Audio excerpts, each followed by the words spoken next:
What's going on, people? We are Tottenham TV. Tottenham won, Sunderland won. Another damaging result for Tottenham Hotspur. After such a positive first half, you know, we spoke about the lineup. It showed a bit of ambition, having Kudus in the 10 and two wingers out there instead of someone like Archie Gray, who's more of a deeper player and playing in the 10s. And I thought it looked better from the off. You know, you saw intent, you saw desire, you saw pressing from the front. The amount of times that Spurs were winning it high up the pitch, in the middle third, looked so aggressive, looked so on it. Look, I still thought there was a lack of quality in terms of the forward players to really hurt Sunderland on a consistent basis in terms of wave after wave of attack. But it looked good, man. It looked good in that first half. And it's such a shame what had to happen, because that first half performance, I thought we could have been more than 1-0 up, and we probably should have been 1-0 up. And I kept saying, we need that second goal. We need that second goal. If we don't get the second goal, this ain't going to end well for us. And look, that's exactly what happened. And look, I thought the game maybe started to turn a little bit when Kudus went off injured, because Mwani came on, and I don't think he added what Kudus was adding for us in the middle of the park, albeit Kudus wasn't too involved, but he is an aggressive presence in the middle of the park there and was able to hang on to the ball and bring others into play. And I said as well at half-time, you know, I think it's going to be really hard for us to keep up that intensity and that desire. And I think that's what came to pass. You know, when you're on top as much as we were on top, and we dominated them in the first half, we were controlling the game and we were creating chances. But if you don't kill the game whilst you're on top, you always leave yourself in this position. And I felt going into the second half, it was way too negative from Tottenham Hotspur, and we let Sunderland come on to us. We let them have a route back into the game. And it was no surprise they scored when they did. You know, you've got to put your hands up, because it was an unbelievable goal that Sunderland scored, unbelievable team goal. But it's not good enough from Tottenham, the way we managed that game in the second half. You know, we're all full of praise in the first half, the way we were managing it. But second half, we just weren't in the game. You know, we were relying on counter-attacks and relying on little moments to potentially hurt this Sunderland team. But it looked like we were just hanging on for the majority of that second half. And against a Sunderland team who are obviously a defence-first team and a very solid team, we did very well in the first half, but we weren't at the races in the second. And it really pissed me off, because that game was there for the taking today. Yeah, I'm totally with you. Like I said, from the line-up straight away, he showed a lot of changes, Thomas Frank. And we came out the complete opposite of what we saw against Brentford. We were attacking, we were physical, we were all energy. We were playing so well in periods of that game, total control of it, took the lead. Obviously the Kudus injury, we never know what kind of impact that has made, but then second half, so deflating is the only word I can use, so deflating. And do you know what it is? We had a couple of chances, just poor decision making with that ball from Richarlison to Mwani, taking that extra touch. The ball from Porro to Mwani, where Mwani has a bad touch. We just invited pressure onto ourselves, and it was coming. And like you said, we were hanging on, and the energy and intensity in the second half was nowhere near, not even 50% of what we saw in the first half. You could see that goal was coming. Brobbery was just was causing mayhem and trying to start it, just ruffling a few feathers, wasn't he? And they get that opportunity, and it had been coming. They took it, and even after they took it and they went, it only looked like there was going to be one winner, didn't it? Yeah, there was no will and desire to try and get that second goal. I mean, nothing sums it up more than that Lucas Bergvall foul throw. But it just goes to show from that first half performance, which was fantastic compared to what we've seen. Like you said, we need to make those chances count. Yes, we were the firepower at top. The quality is missing for all to see. It's fairly obvious.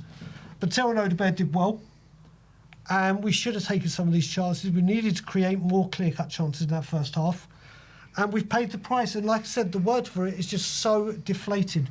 So deflated. Yeah, it is, because, you know, we thought Spurs had responded to a poor performance at Brentford, right? And it looked like we have responded. You know, we came out with intent and desire, and the aggressive nature in that first half was brilliant and there for all to see.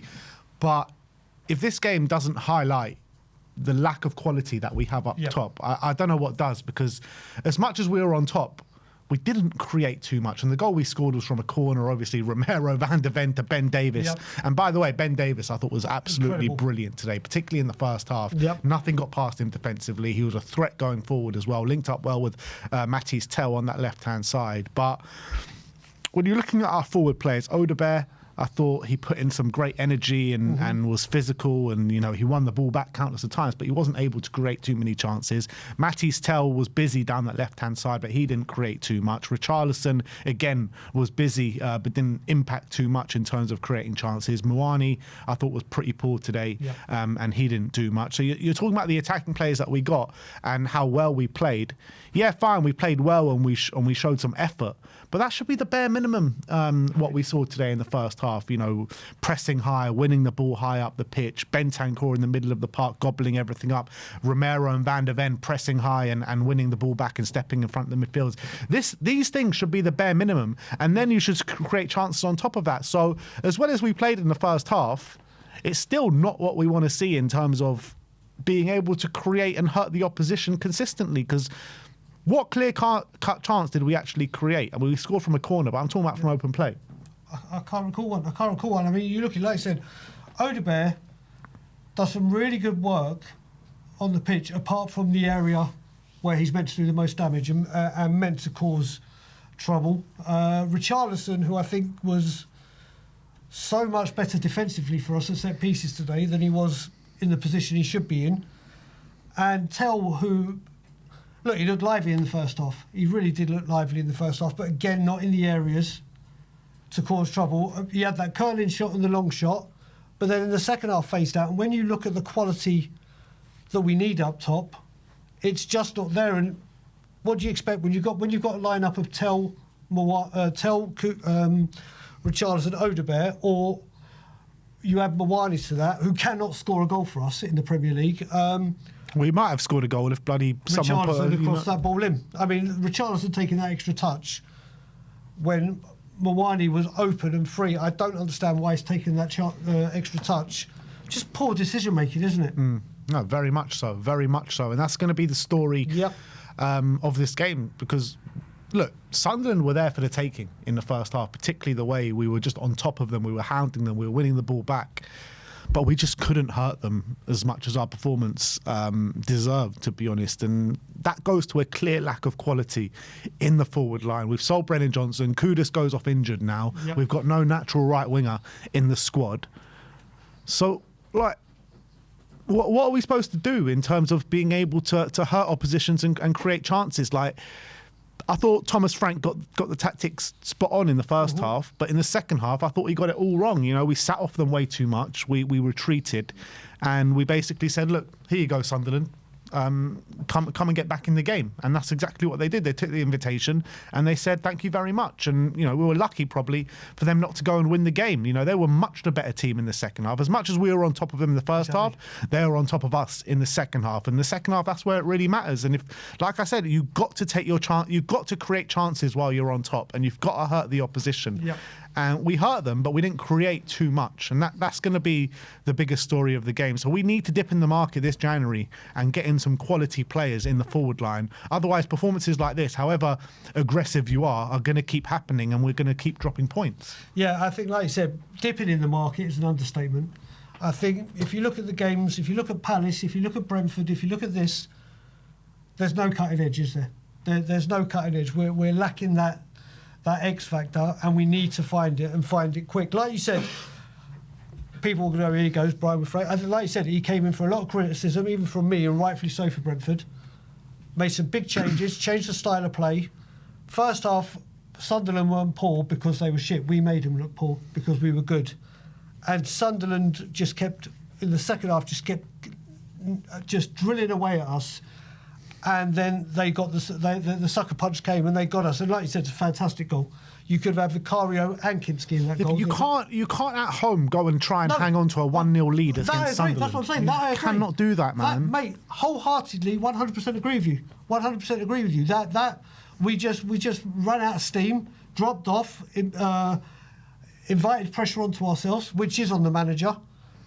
And then, like I said, the moments we could have had something up there was a lack of quality up top. So, just so, like I said, I'm going to keep saying this word probably during the fan show. It's just so deflating. Yeah.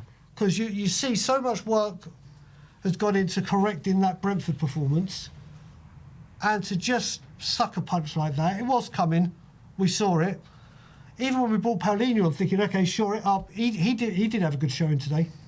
He didn't have a good showing today, so it's just a shame. And Porro tired, didn't he? Look, I thought Porro had a good first half. Very good. Non-existent in the second half. His passing, again, like how many times are we going to talk about Porro's passing this season? It's just something that's creeped into his game, which you'd never imagine to creep in. Like, he's the best passer we got. Correct. And he can't seem to play it to a man in white at this moment in time, particularly in the second half anyway. Bentancur was singing his praises in the first half. I thought Bentancur was fantastic in the first half. His tenacity, his aggression, his work rate, the amount of times he was winning the ball back, playing us out.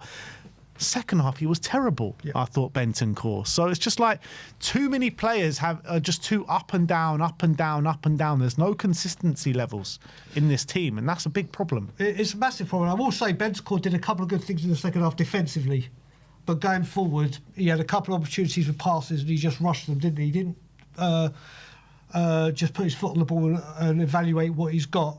So this is a thing as well, though, but you look at it, Bentancur can have these kind of performances and he knows he's starting the next game. Because obviously he's not favouring Paulinho for whatever reason, and there's no quality to say, right, your position is under threat.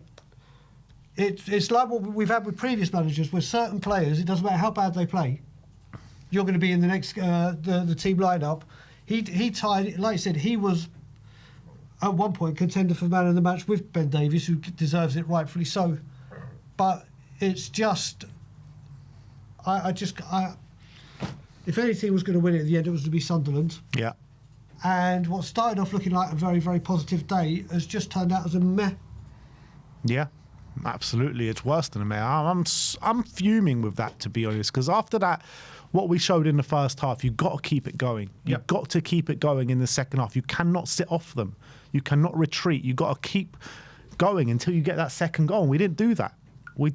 We lacked desire in that second half, massively.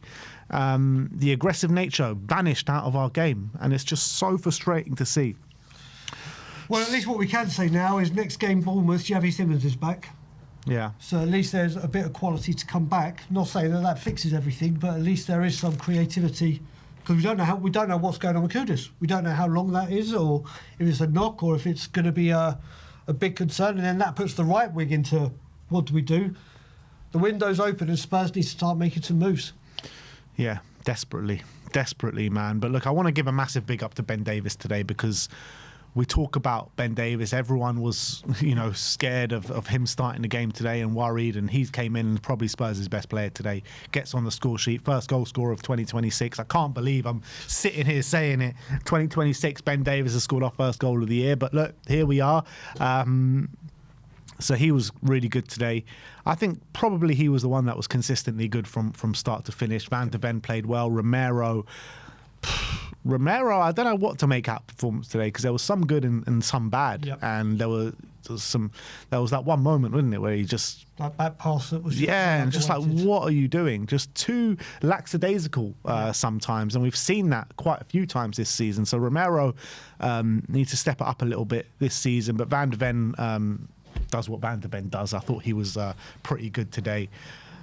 But apart from that, is there any player that really stood out to you and being like, you know what, you put in a really good display today from start to finish? I don't think so. No. Ben Davies deserves all the plaudits. And even more so that I think every Spurs fan would have been, or a majority of seeing that line, I would have been, oh my God, there's the danger zone. That's where Sunderland are going to get joy. He was great today. He was great for not being, I can't remember the last time he even started the game, let alone featured. And Forest, he came on, didn't he, when we were 2-0 down.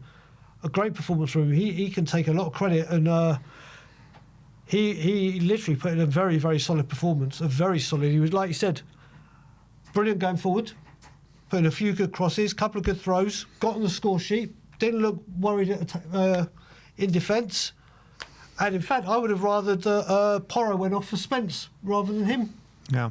But he deserves a lot of credit today. He deserves a lot of credit today, Ben Davies. Yeah, look, a lot has got to be questioned in terms of quality in this starting 11, in the forward line.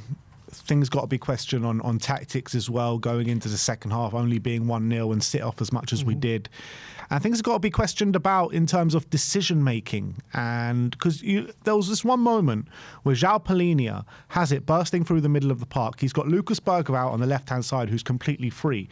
And he tries this like Hollywood pass to Richarlison where he has 3 men on him. And I'm thinking, what are you doing? What are you doing? You're not Iniesta. You know what I mean? Just play it off the Bergvall, start an attack for us and see where it goes. Don't try this ball that you're never going to get through. It's just like so frustrating. And then you've got like Richarlison. He's got Muani at the back post and you're saying cross it, cross it, cross it. He waits forever and then obviously an unsuccessful cross comes when Muani's completely free and had so much time at the back post. And it's like these little things happen time and time again, moment after moment after moment, and the decision making and quality in our decision making in the final third is nowhere near good enough, and that is why we don't create chances. Yep. I mean, you're spot on. I mean, especially the Richarlison one, he could have easily hit it first time, couldn't he? And Muani, who's desperate for a goal, desperate for just something to go in the back of the net. He was so wide open. It weren't even that. If that had got to him, it's 2-0. Yeah. As plain as day. But Richarlison took the extra touch, and then when it came to the delivery, got it all wrong. And this is something we do when we get to the final third, isn't it? We just look a bit bereft of ideas. We look scared. We look timid when we go forward. And that's something I never thought I'd say with Spurs, that we look timid going forward. Yeah. And that's the quality and on the manager. Yeah. It's a whole concoction of bullshit, to be honest. A concoction of bullshit. Yeah, that's what it is. So it was a massive opportunity for Spurs to climb up the table a little bit today. We looked like we were going to do so at half-time, but the second half happens and Spurs do what Spurs do and let the game pass us by. Look, in these games now, you're looking at it, Brentford, a draw, Sunderland, a draw. These are the games where we need to be putting points on the table with that nasty-looking February coming around the corner. We got Bournemouth away next. You just know they're probably going to get their first win in a bloody long time with Dr. Tottenham rearing its ugly head as always. West Ham away coming next. West Ham at home after that. So we desperately need to start putting serious points on the board. Without a doubt. Or we're just going to be a bottom half team table this season, because we've got an opportunity whilst the table is so congested, because as the weeks progress the table is going to become less congested and less congested. You know what I mean? And we need to put ourselves in a good position, and right now we're not doing so. Not doing so. So these bloody Lewis family better get their checkbook out and better get players in now, because we've got rid of Brennan. Like I said before, we've got rid of Brennan. Kudus is out injured now. God knows how long for. Could you? No, and we've got no natural right-hand side now. And before we were saying how the left-hand side is so desperate for us. Yep. Now the bloody right-hand side, look, we don't know how serious the Kudus injury is. But if it is any significant injury, then what do we do? Hope and pray. Hope and pray. Madness, absolute madness. But yeah, Spurs have let one pass us by. Once again, Tottenham won, Sunderland won. There is a link to submit your player ratings to, which we'll react to tomorrow.